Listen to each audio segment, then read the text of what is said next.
Hello, my name is Mike Florin, and I'm the owner of Low Cost Mortgage. Today is your weekly update for February 2nd, 2024. I've got three main topics to cover today on top of interest rates. So, what we've seen this week is interest rates came down throughout the week. Thursday, they bottomed out, and then right after that, today, they went up. Well, they were going down, and then yesterday, they went down significantly when the Fed announced they're not going to increase rates. Today they went up because the jobs report showed that more people were employed. So when we talk about rates going up or down based on a little bit of information, everybody's kind of skittish right now for different investors, for different sources of money. So when a piece of information comes out that looks not quite as good, you're going to see rates jump up. And then if it looks pretty good, they're going to come down. Pretty chaotic. But the difference between yesterday and today was about a quarter of a percentage point in rate for the same cost. And in some scenarios, 3/8 or 0.375 of a difference. So it just kind of depended. Okay, so the three topics we're going to cover is amendments, a little thing that we saw happen above and below an investor threshold. I've got a note paper here today, by the way. Let's see here. A 1-week CTC. So we're going to call it two topics. And by the way, this is not scripted, just FYI. I just have quick notes real quick here. All right, so something interesting. We're going to talk about investor thresholds for a minute. Investors price out money in blocks. And we're going to use a scenario that just happened. And I haven't seen something like this happen in about a year and a quarter. But for this particular investor, if the loan amount is above $225,000, you have a rate, and the rate is really good. But if you were to go just below that threshold to $224,999 on the loan amount, that interest rate was bad. It was pretty bad. And it went from like a par-ish in the low sixes to a par in the sevens. It was really that bad with this particular investor. Now, different investors have different blocks of money or different overlays on rates.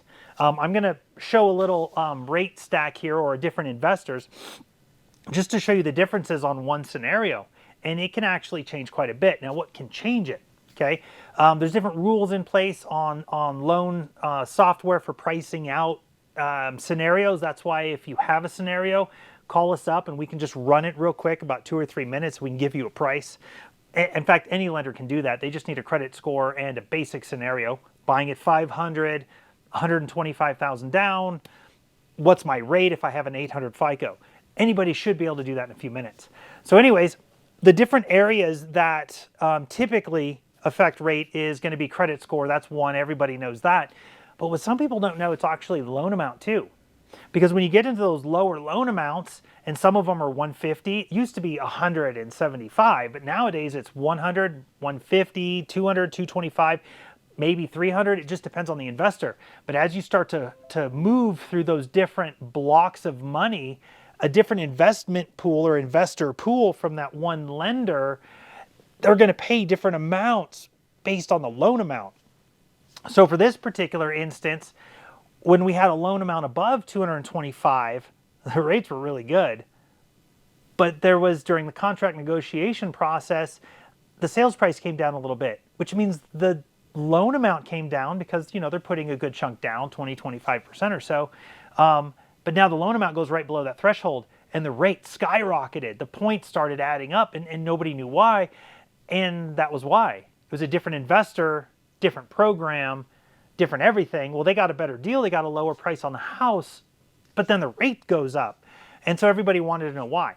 So for you as a realtor, if and when that happens, or through that whole process of renegotiating after you're under contract, make sure that the loan officer and the lender has the amend extend and then verify that they do. And also, it's a good idea to do a few phone calls through the loan process. We typically do this where we're going to call you as a realtor, and most lenders do this. We're not the only one. But we're going to call you as the lender and say, okay, I've got a sales price of X. I've got a loan amount of Y. They're putting Z amount down. Does that sound right? And they're going to say that because they want you to bring up if there's going to be a difference in amend extends or a difference in the contract somewhere. You would be surprised how disconnected it is from the realtor doing a contract and doing amend extend, especially in new builds. New builds are really bad for this. There's going to be an amend extend, or maybe something happens. They let their person know, and that person lets somebody else know, and somehow it gets somewhere else. But a lot of times on the lending side, not all the time, but a lot of the time, we won't even get an amend extend affecting something until the very end when title has it, but we don't. And does that happen all the time? No. Well, we do a lot of loans, so we can say it happens quite a bit. But in all reality, it's a small percentage of total loans. So, I mean, as a percentage of the whole, it's very rare that it happens, but it does. So as a realtor, just to double check on your end, if you have an amend extend and you've changed the sales price, the seller credits, or any of that, double check a few days later. Hey, Mr. Loan Officer, Mrs. Loan Officer, did you get that? What's the current purchase price show in your system? What does the current loan amount show? And that kind of double check really does help everybody out. Oh, yeah, the difference in this one was just about 1% lower rate. That was the difference between going above and below 225 for a par rate. It was ridiculous. It was quite a bit of a change here. Okay, we have a deal, and the deal was clear to close in 1 week, okay? That's not really kudos on us, and it's not kudos on any other lender either. The speed of production on a loan really is dictated by two main factors. Now, I'm going to assume that the loan companies have their stuff together, right? They can get it into underwriting within, or disclosed within, 4 or 5 hours, into underwriting within 12 hours, out of underwriting within 24, etc. So assuming that the lender has good systems in place to be fast and efficient, all the lenders should be able to get clear to close in about 1 week or so. But it depends on two basic factors. Those factors are the borrower. The quicker the borrower gets documents in, the faster the loan moves through its process. It really is just that simple. This borrower, in this case, by the way, it was a complicated loan, very complicated loan, but we're clear to close in 1 week. Why?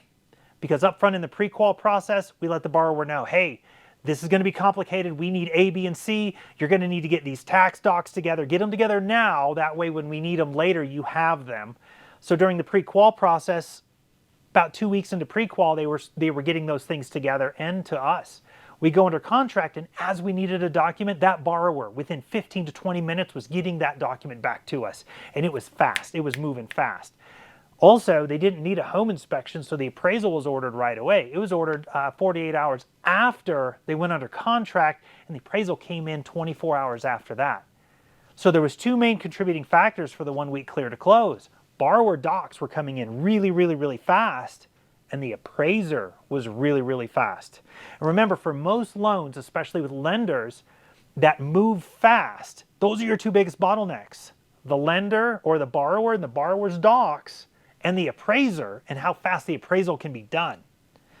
Now, a quick key thing for that is most lenders, including us, we don't want to order the appraisal until after the home inspection's done, until we know it's a good solid deal, because that borrower is out that money. So we're going to wait. How you can speed that up on your end, Mr. and Mrs. Realtor, is simple. When you're under contract, get that home inspection done immediately. That's with us, and that's with every other lender too, for the most part. They don't want to do the appraisal until after that. Anyways, I got to take this call. Have a great day. I'll talk to you later. Bye.